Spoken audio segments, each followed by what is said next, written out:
പാർവതിക്കൊരു present, birthday present ആണ്. ആരുടെതാ പാർവതി? കൂട്ടത്തിലൊരു ലെറ്ററും ഉണ്ട്.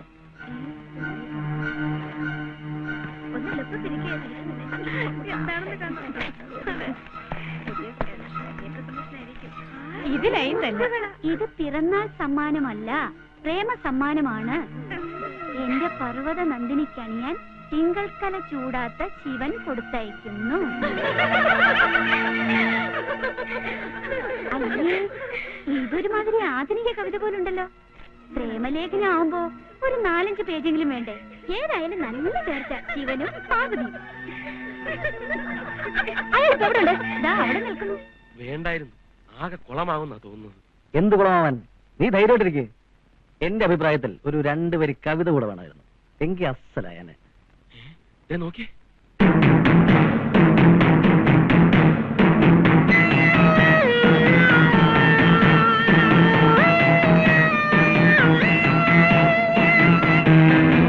ഇത് പ്രശ്നം തന്നെ.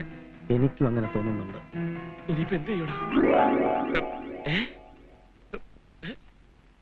പ്രേമ, മിസ്റ്റർ, നിങ്ങൾ എന്താ വിചാരിച്ചിരിക്കുന്നത്? അന്ന് സോറി പറയാമെന്ന് എന്നെ ആവശ്യമില്ലാതെ കുറെ പറഞ്ഞു. അത് കഴിഞ്ഞപ്പോ ശൃംഗാരം പറഞ്ഞൊരു കത്തും കുറെ കുപ്പിവളകളും കൊടുത്തുവിട്ടാ ഏത് പെണ്ണും വീഴുന്നായിരിക്കും. പോയോടത്തൊക്കെ അങ്ങനെ പലരും വീട് കാണും. പക്ഷെ ആ കൂട്ടത്തിൽ എന്നെ പെടുത്തണ്ട. എന്നെ പറ്റി അങ്ങനെ ചിന്തിക്കാൻ വേണ്ട. നടക്കും.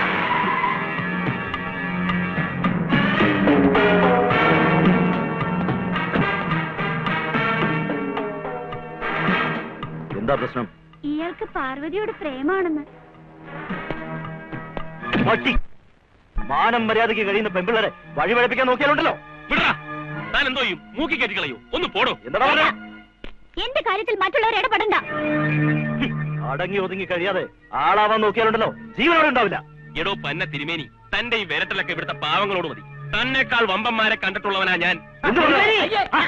എന്തായി കാണിക്കുന്നത്? ഇവിടെ വെച്ചാണ് നമ്മുടെ നിലമേലൊക്കെ നോക്കണ്ടേ? വാ വന്നേ. വെറുതെ ജഗപുക ഉണ്ടാക്കട്ടെ. വന്നട്ടെ. ഞാനാ പറയുന്നത്, പഞ്ചായത്ത് പ്രസിഡന്റ് പറയുന്നത്. വന്നേ.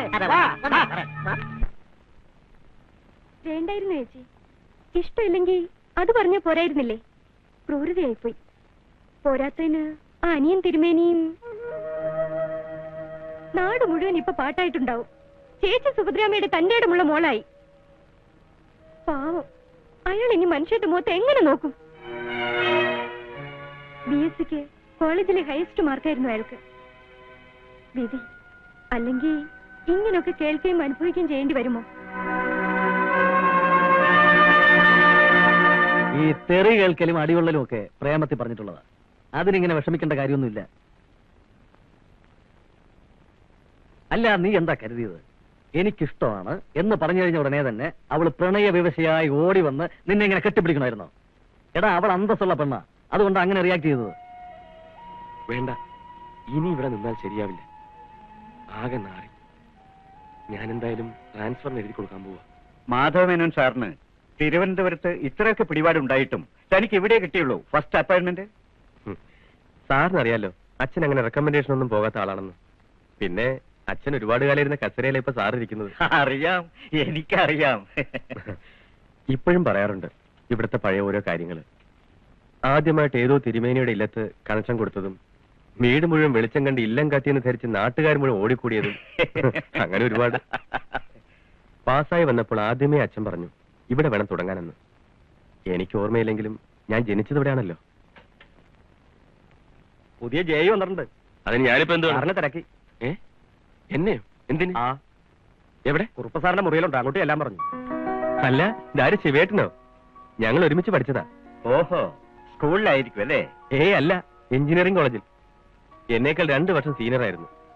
എഞ്ചിനീയറിംഗ് കോളേജിലെ റാഗിങ്ങിൽ നിന്ന് തന്നെ രക്ഷപ്പെടുത്തിയത് ഈ ശിവേട്ടനാ. നേരം 2 വർഷം ഞങ്ങൾ ഒന്ന് ചേരും താമസം. പിന്നെ ശിവേട്ടൻ കണ്ടിന്യൂ ചെയ്തില്ല. ഉഴപ്പിക്കാണും, അതാ. അല്ല, അച്ഛൻ മരിച്ചു, അതുകൊണ്ടാ. അപ്പോ ഞാൻ സെക്ഷനിലേക്ക് ചെല്ലട്ടെ സാർ? വരൂ ശിവേട്ട, നമുക്ക് ഒരുപാട് സംസാരിക്കാനുണ്ട്. അച്ഛൻ മരിച്ച് അധികം കഴിയുന്നതിന് മുമ്പ് തന്നെ അവന്റെ അമ്മയും മരിച്ചു. ഉണ്ടായിരുന്ന കിടപ്പാടം പോലും വിറ്റ് അനുജത്തിമാർ 2 പേരെയും അവൻ തന്നെ കെട്ടിച്ചയച്ചു.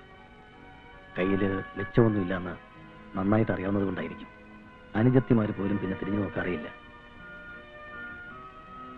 വിധിയായിരിക്കാം. അല്ലെങ്കിൽ ഇന്ന് ചാർജ് എടുത്ത എഞ്ചിനീയർക്ക് പകരം ശിവനായിരുന്നേനെ.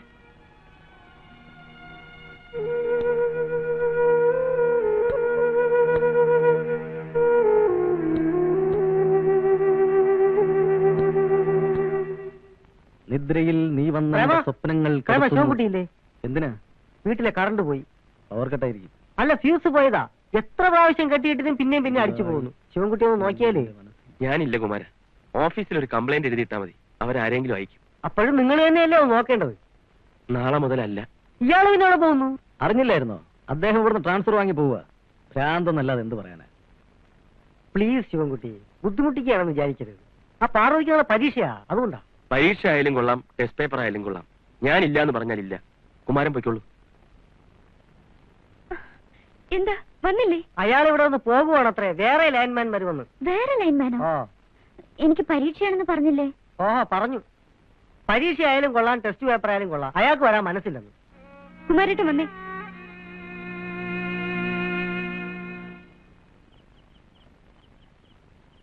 ആ വന്നല്ലോ.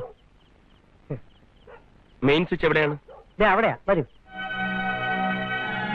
ചേച്ചി വന്നു. കഴിഞ്ഞതാ? ആ, ശരിയാവോ? ഇപ്പൊ ശരിയാവും. ഞാനൊരു 5-6 തവണ കെട്ടിയതാ. കെട്ടിയിടും അടിച്ചു പോവും, കെട്ടിയിടും അടിച്ചു പോവും. എന്നാ പിന്നെ കെട്ടിയിടാതെ നോക്കിവിടായിരുന്നു. ആ അയ്യോ, അത് ശരിയാ. കുമാരൻ ഒരു കാര്യം ചെയ്യും, ആ സ്വിച്ച് എല്ലാം ഓഫ് ചെയ്തേ. ആ ഞാൻ ആഫി. സൂക്ഷിച്ചു പോ, തട്ടി വിടല്ലേ. ഒരു ബ്ലേഡ് വേണം. ഒരു ബ്ലൈഡ് വേണം. ബ്ലൈഡ്. ടോർച്ചടി.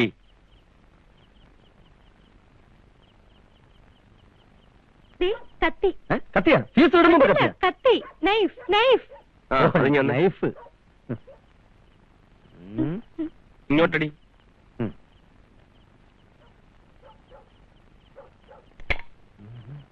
കുമാര, എല്ലാ സ്വിച്ചുകളും ഓഫ് ചെയ്താ? ഓഫ് ചെയ്തോ? ഇനി ഓരോ റൂമിലെയും സ്വിച്ച് ഇട്. വേഗം ഇട്ടേ.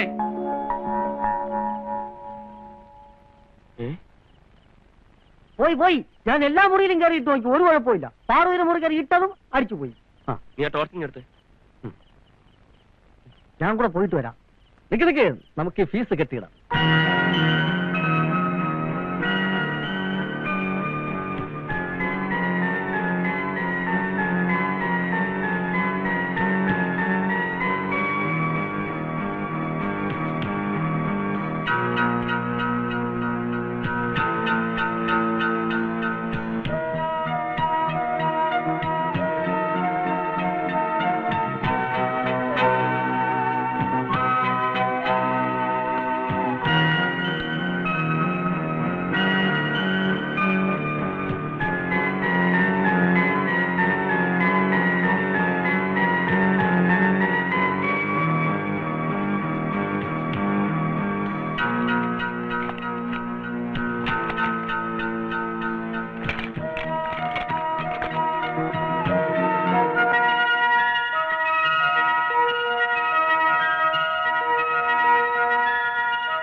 പ്രേമൻ, ഇനി ആ ഫ്യൂസ് കുത്തിക്കൊള്ളു. എന്തായത്? ഞാനാ.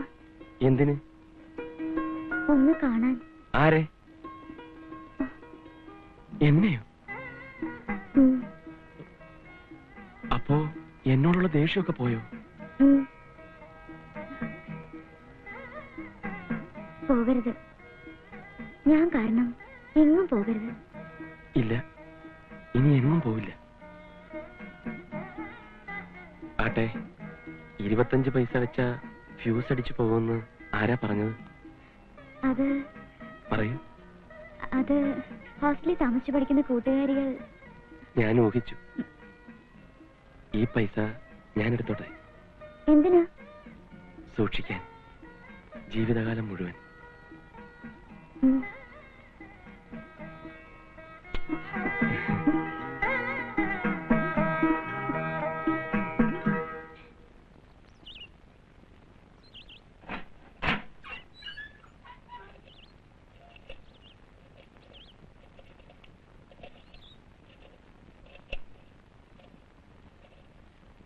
കൈകാലാവതില്ലാത്തവനാണ് ദൈവമേ, എന്തെങ്കിലും തരടേ. അമ്മ അമ്മോ അമ്മ അമ്മ അമ്മോ അമ്മച്ചേ, കൈകാലാവതില്ലാത്തവനാണ് ദൈവമേ, ഈ പാവപ്പെട്ടവരെന്തെങ്കിലും തരടേ.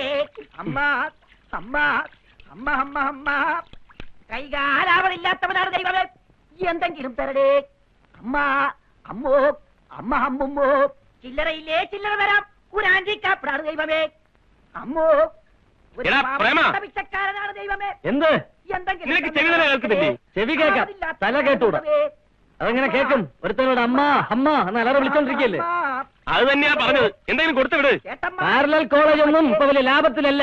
എന്റെ കയ്യിൽ കൊടുക്കാൻ പൈസ ഒന്നുമില്ല. എടാ, എന്റെ ആ മേശക്കാളും എടുത്ത് കൊടുത്തു വിടാ. ചേട്ടോ, ഈ പാവപ്പെട്ട പിച്ചക്കാരന് എന്തെങ്കിലും ഡൊണേഷൻ തരടേ.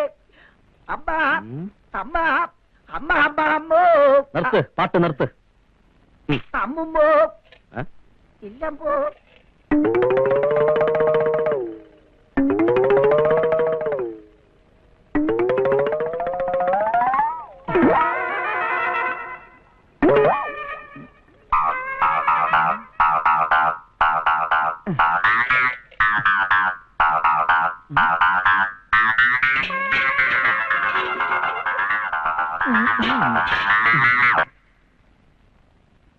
എന്റെ പൊന്നു പ്രേമ, പിച്ചക്കാരെങ്കിലും വന്നാ മേശക്കകത്ത് ഇഷ്ടം പോലെ ചേഞ്ച് കിടപ്പുണ്ട്. എന്തെങ്കിലും എടുത്ത് കൊടുത്തു വിടണം. മേശക്കകത്തൊന്നും തപ്പേണ്ടി വന്നില്ല, മേശപ്പുറത്ത് തന്നെ ഉണ്ടായിരുന്നു. മേശപ്പുറത്തോ? അയ്യോ, ഇവിടെ നിന്ന് 25 പൈസ കാണുന്നില്ലല്ലോ. ഇതിന്റെ പുറത്തിരുന്ന് 25 പൈസയാണോ നീ എടുത്ത് കൊടുത്തത്? അതെ, 25 പൈസ ഇക്കാലത്ത് വലിയ തുകയല്ല. അതുമല്ല ഒരുമാതിരി ഷോക്കേറ്റ് പോലത്തെ പൈസ ആയിരുന്നു. എന്റെ ദൈവമേ, എന്നിട്ട് അയാൾ പോയോ? പിന്നെ പോകാതെ ഇതിനകത്ത് പിടിച്ചിട്ടുമായിരുന്നു. അയ്യോ, ആ പൈസ എനിക്ക് തിരിച്ചു കിട്ടിയില്ലെങ്കിൽ നിന്നെ ഞാൻ കൊന്നുകളയും. നോക്കോ. എന്തിനു? പിച്ചക്കാരാ, അവിടെ നിന്നേ. എന്തിനാ വിളിക്കണേ? നിന്നോട് തന്നെ അവിടെ നിൽക്കാൻ. മൊന്ത കട്ടത് അറിഞ്ഞു കാണോ?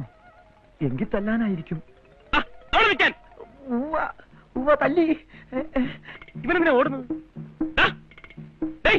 ഓടിക്കരുത്, എന്നെ വെറുതെ ഓടിക്കരുത്. അവിടെ നിൽക്കാൻ. എടോ, പിച്ചക്കാരനെ റോട്ടിലിട്ട് ഓടിക്കല്ലേന്ന്. പിച്ചക്കാരനെ റോട്ടിലിട്ട് ഓടിച്ചാൽ ശിക്ഷ അറിയാമോ? IPC 304 വകുപ്പ് പ്രകാരം ജയിലിട്ട് പൂട്ടും. കാലേലാളിയാണെന്ന് എന്റെ ഈശ്വരാ. വികലാംഗനെ തെങ്ങിൻ തോപ്പിലിട്ട് ഓടിച്ചാൽ ശിക്ഷ വേറെയാണ് കേട്ടാ. തന്റെ മൊന്തയാണെങ്കിൽ ഞാൻ തന്നേക്കാം. പിന്നെ ഒരു മൊന്തൊക്കെ കുടിക്കത്തില്ല.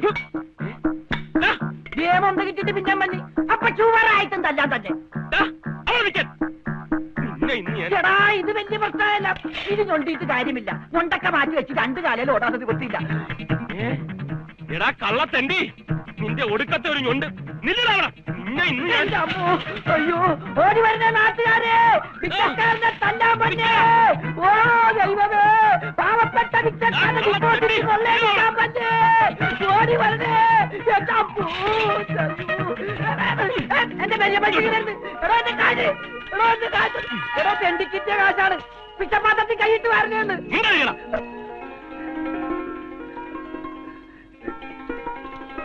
അയ്യോ, എന്റെ കാശ്